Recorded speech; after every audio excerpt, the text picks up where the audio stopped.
yol kənarında aparılan obyekt tikintisinin ətrafda yerləşən yaşayış evlərinə ciddi ziyan vurduğu iddia edilir.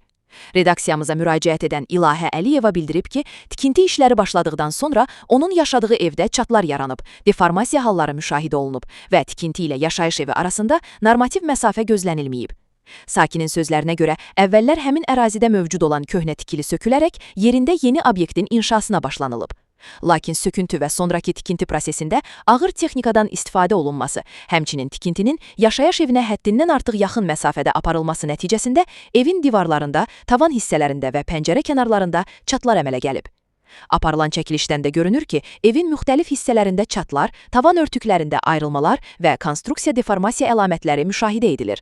Sakin iddia edir ki, tikinti sahəsi ilə yaşayış evi arasında bəzi hissələrdə məsafə 1 metrdən də azdır. İlahə Əliyeva bildirir ki, məsələ ilə bağlı tikinti sahiblərinə etiraz etsə də, ona bütün sənədlərimiz qaydasındadır cavabı verilib. Sakinin iddiasına görə, tikinti iki şərik, Naxçıvanlı Ruslan kimi tanınan şəxs və onun Gürcüstan vətəndaşı olan şəriki tərəfindən həyata keçirilir. Qeyd olunur ki, mediada yayılan görüntülərdə jurnalist və vətəndaşlarla kobud davranış sərgiləyən şəxsin Ruslanın şəriki Gürcüstanlı olması burada mənəm Bağdadda kör xəlifə misalı ağa nəzərəm, belə də gəzərəm görüntüsü yaradır. Sənədinin olması sənin qonşula zərər vura bilməyinə icazə kağızı olması demək deyil. Hazırda isə sakinlər iddia edirlər ki, sahibkar adı altında aparılan bu tikinti qonşuluq prinsiplərini və təhlükəsizlik normalarını pozmaqla davam etdirilir.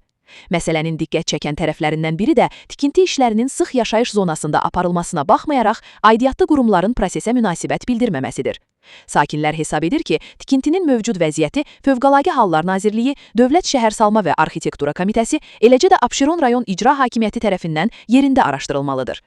Hüquqşünasların fikrincə, tikinti işləri nəticəsində qonşu mənzillərə ziyan vurulması sübuta yetirilərsə, zərər çəkmiş tərəfin maddi ziyanın ödənilməsi və tikintinin dayandırılması ilə bağlı məhkəməyə müraciət etmək hüququ var. Eyni zamanda, tikinti normaları və təhlükəsizlik qaydalarının pozulması inzibati və digər hüquqi məsuliyyət yarada bilər. Məsələ ilə bağlı qarşı tərəfin də mövqeyini dərc etməyə hazırıq.